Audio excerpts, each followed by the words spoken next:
Buenas tardes, vamos ahora con el tema de puntos gatillo. Vamos a hacer el enfoque hacia miembro superior.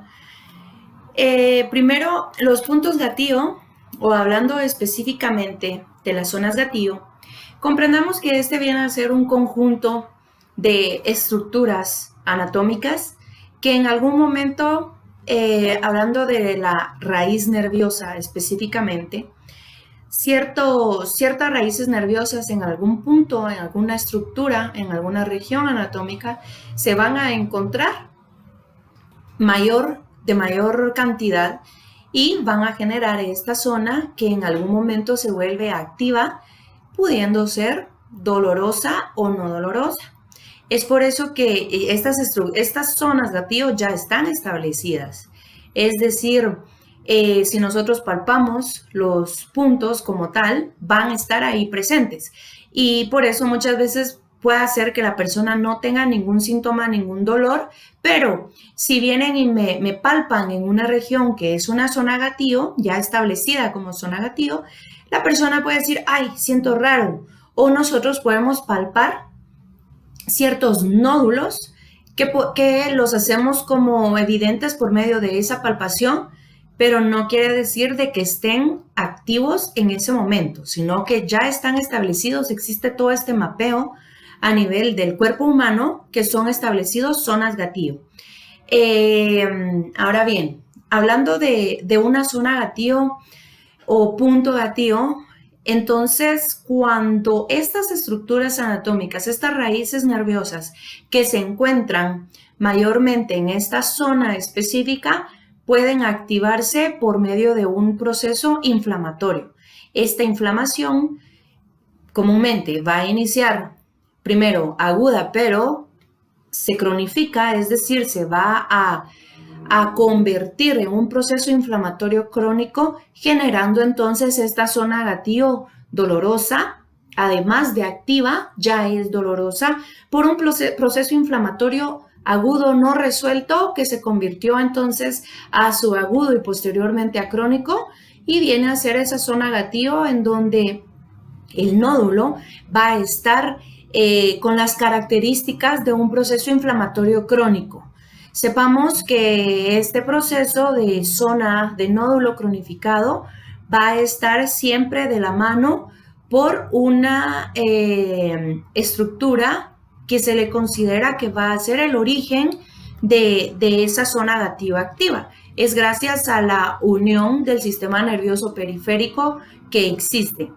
La causa entonces va a ser llamada área diana. Es la región en donde surge esa raíz nerviosa y va a estar irradiándose hacia esta zona gatillo, generando esta cronificación y convirtiendo entonces la zona gatillo como tal. Tanto el área diana como la zona gatillo están caracterizadas por estar inervadas por la misma procedencia de raíz del sistema nervioso como tal. Bien, las consecuencias reflejas y los trastornos funcionales que aparecen en una zona del cuerpo alejada de la zona gatillo son las siguientes: una sensibilidad exagerada o dolor provocado a la presión, el espasmo muscular, una debilidad o temblores de la musculatura voluntaria, es decir, músculo esquelético, una hipertonía o hipotonía de los músculos voluntarios que afectan a los vasos sanguíneos. O sea que las zonas gatillo se pueden activar por diferentes causas y aquí las estamos mencionando. Si yo tengo un proceso, una cervicalgia, una tortícolis, este cuadro sintomatológico, este diagnóstico me puede dar zonas gatillo activas. Lo mismo puede ser cuando ahorita hablamos de un espasmo muscular que es un signo que pertenece a un cuadro como tal sintomatológico y pertenece a muchos diagnósticos diferentes. Pero aquí la causa está siendo esa afección como refleja. Mientras, así como ese caso, también tenemos en los casos de una hipertonía o hipotonía, aquí hablamos entonces de una alteración del tono muscular. Esta alteración del tono muscular también puede activar estas zonas gatillo, pero aquí la causa ya no vendrá a ser a nivel local, sino que ya vendrá a tener todo un componente a nivel central. Datos importantes de las zonas gatillo. Sepamos que estas zonas entonces permanecen de forma latente y solo producen sensaciones anormales si van a estar activos. ¿Por qué pueden estar activos? Por las causas que mencionábamos con anterioridad. ¿Puede generar una zona gatillo? ¿Va a generar sintomatología solo en esa región? No. La zona gatillo va a estar, inclusive no quiere decir que la persona va a llegar con nosotros y les va a decir, ay, mire, yo vengo porque me duele mi zona gatillo. No, la persona va a llegar porque le duele el cuello, porque hasta le ha afectado a la movilización de miembro superior o le ha afectado a la movilización de miembro inferior. Ha tenido una afección, pero esta afección ha sido como consecuencia de el no resolver estas zonas gatillo y considerar la causa del área diana. Yo puedo tener una zona gatillo a nivel de extensores de la muñeca, pero donde el origen pueda ser que yo tenga, se diga, ay, mira, esta persona tiene una cervicalgia. Ah, ok, pero esa cervicalgia será como tal, ese dolor cervical, pero asociado ¿a qué? Asociado al estado del sistema vegetativo, que entonces nos va a dar una activación de zonas gatillo, o va a estar asociado al estilo de vida en donde no descansa, no duerme, duerme muy pocas horas, no concilia el sueño, tiene trastornos del sueño, entonces altera el sistema vegetativo, o también el estilo de vida, es decir, tiene sobrepeso, es sedentaria, la postura, ya vienen los problemas biomecánicos, entonces, o sea que aquí estamos viendo como los conceptos y lo que podemos aprender, pero siempre tenemos que irlo entrelazando hacia esa evaluación inicial y hacia el estado de mi paciente, porque si yo no hago esa evaluación, no puedo establecer por medio de, claro, la palpación es una parte de la evaluación, pero yo necesito esa exploración, necesito esa valoración, esa cuantificación y esa entrevista que en algún momento lo mencionamos. También sepamos que las zonas gatillo, además de lo que hemos mencionado, que lo van a activar, otro componente que lo va a activar va a ser el tejido cicatrizal. El tejido cicatrizal entonces puede tener tanto si lo encontramos localizado cercano a una zona gatillo, va a generar esa irradiación y puede activar zonas gatillo. O cuando estamos con tejido cicatrizal no resuelto, no bien tratado, va a actuar ese tejido cicatrizal, puede actuar como una zona gatillo o punto gatillo activo doloroso. Bien. Aquí vamos entonces a identificar estos puntos gatillo, a resumirlos como PG. Sepamos que los puntos gatillo miofaciales, vamos a decir que es importante siempre considerarlos al momento de aplicar una técnica miofacial. Si no los tenemos en cuenta y no los atendemos, en realidad no estamos haciendo un abordaje fisioterapéutico, un abordaje manual fisioterapéutico o con fines terapéuticos. Entonces, como pudimos ver en la demostración de miembro inferior, hicimos abordaje incluyendo el masaje clásico y luego fuimos con la técnica miofacial y en el mismo tiempo fuimos entonces trabajando esa liberación de zona gatillo, esa técnica. Si nosotros no atendemos el área miofacial y no atendemos la zona gatillo, mi paciente no va a sentir ese cambio, no va a sentir ese beneficio que en realidad se obtiene. Sepamos que una zona gatillo activa con una enfermedad miofacial, llamémosle así, no entremos a un diagnóstico en específico.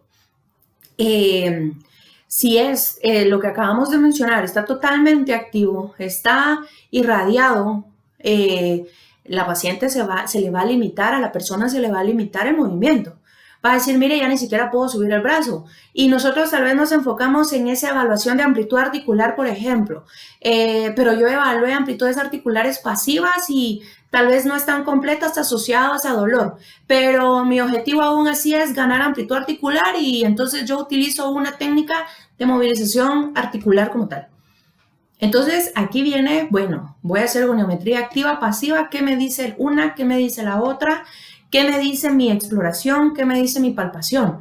Entonces, ya con eso yo venir y establecer, bueno, esta es una limitación miofacial, una activación de zona gatillo que está a tal punto de activo, de dolor, que mi paciente no puede abducir el brazo, pero en realidad es porque las fibras medias del trapecio están totalmente limitadas y tiene zonas gatillo activas, ¿sí? O sea, si nos damos cuenta, esto es una técnica de verdad, o bueno, aquí son datos de verdad muy importantes para nosotros poder hacer nuestro trabajo como fisioterapeutas. Bien, ahora hablando de miembro superior, porque hemos tratado de englobar, de entrelazar el tema hacia miembro superior por el momento, ¿verdad? Bien, veamos acá. En la imagen que tenemos aquí abajo, es la forma entonces que nosotros vamos a identificar, vamos a palpar ese punto en donde va a tener ese dolor irradiado, esa zona gatillo activa, y nosotros vamos entonces a palparlo, ¿sí? Observamos para hacer esa identificación de la zona gatillo del músculo supraespinoso, podemos observar que el omóplato está en una abducción, ¿sí? Entonces está desplazada hacia anterior, prácticamente una depresión anterior, para entonces así que surja el músculo supraespinoso y poder identificar esa zona gatillo. También podemos observar el músculo y podemos ver la zona dolorosa que muchas veces uno dice, es el deltoides, ¿verdad? Entonces aquí viene la importancia de nuestra palpación y venir y de verdad identificarlo gracias, claro, al mapeo que ya está establecido, que ahorita lo estamos viendo. Vamos ahora con el músculo redondo menor. Aquí podemos observar entonces el músculo, el punto gatillo del músculo redondo menor. Podemos observar tanto el punto específico y podemos ver la zona de dolor irradiada, pero asociada a esa zona gatillo activa. Entonces la persona dice, mira, es que a mí me duele acá, pero yo hasta siento ardor. Hay veces que hasta tengo que agarrar agua y me paso agua y eso me calma. Claro, pero estamos entendiendo esta activación de zona gatillo que entonces va a generar esta alteración de la propiocepción y de la sensibilidad. Si nos damos cuenta, el brazo, el miembro superior, está abducido para nosotros poder entonces venir y palpar prácticamente cercano a la cavidad glenoidea. Ahí va a ser la zona gatillo que aquí en la imagen de abajo podemos observar. Vamos ahora con el músculo del dorsal ancho. El punto gatillo del dorsal ancho, entonces, observamos para poderlo identificar. Lo ideal es que la persona esté en decúbito supino y va a estar en una elevación con abducción de miembro superior y ahí se podrá palpar entonces la zona gatillo del dorsal ancho. Esa es la zona gatillo como tal. Se puede palpar decúbito lateral, sí, pero es más difícil poder distinguirlo. En decúbito lateral se puede confundir con la región intercostal. Lo ideal es decúbito supino o decúbito prono si el estado del paciente lo permite. Aquí en la imagen donde está la definición del músculo dorsal ancho podemos observar las zonas de dolor irradiado. Entonces aquí viene, insisto, en la importancia de la evaluación. Vamos ahora con el músculo redondo mayor. Tenemos el músculo redondo mayor, redondo menor, perdón, o redondo mayor. Vamos a ver. El punto gatillo de este músculo suele referir dolor a la región deltoidea posterior y la porción larga del músculo tríceps braquial. Entonces sí viene a ser el redondo mayor. Los puntos gatillo pueden referir el dolor en la cara posterior de la articulación glenohumeral y en ocasiones en la cara posterior del antebrazo. Aquí muy importante es al hacer esta exploración clínica, mi paciente nosotros lo podemos descartar si le pedimos una abducción y una rotación externa, como podemos observarlo aquí en la imagen. Entonces, si pedimos al paciente en decúbito supino una abducción con rotación externa, codo flexionado, podemos palpar y ahí va a ser el punto entonces siempre cercano a la cavidad glenoidea, en donde identificamos este punto gatillo. Sí. Ahora bien, vamos entonces con el músculo subescapular. Sepamos que el músculo subescapular, como bien está aquí en la imagen de anatomía, es un músculo que está prácticamente sobre toda la escápula, ¿sí? Tampoco, también no quiere decir que es fácil esa palpación. Si nos damos cuenta en la demostración, podemos observar que la persona, el que está haciendo esa evaluación, está prácticamente insertando los dedos para poder identificar o distinguir. ¿Es necesario hacerlo? No. Nosotros podemos tratar la región de redondo mayor, redondo menor y la región del deltoides posterior con la parte superior del tríceps y podemos entonces irradiar así ese beneficio hacia la región subescapular. Vamos ahora con el romboides menor y mayor. Esto creo que vimos abordaje cuando hicimos la demostración de tronco superior y cintura escapular y hombro. Podemos observar, tenemos en puntito rojo, tenemos las zonas gatillo o los puntos gatillo, pero tenemos cierta irradiación. Sepamos que esta irradiación se puede confundir con el angular del omóplato. Se puede combinar con afección del angular del omóplato y entonces si hay afección del angular del omóplato, inmediatamente sabemos que hay afección entonces de región cervical. Entonces no tenemos que pensar solamente en abducciones o aducciones horizontales, sino que también tenemos que pensar en esas inserciones musculares que nos van a dar entonces esa sintomatología irradiada hacia, en este caso, hacia región cervical. Luego tenemos el músculo deltoides, entonces aquí tenemos 3 zonas gatillo. Tenemos en la región anterior, en la media y en la posterior. Aquí en la imagen podemos identificar las zonas de color rojo.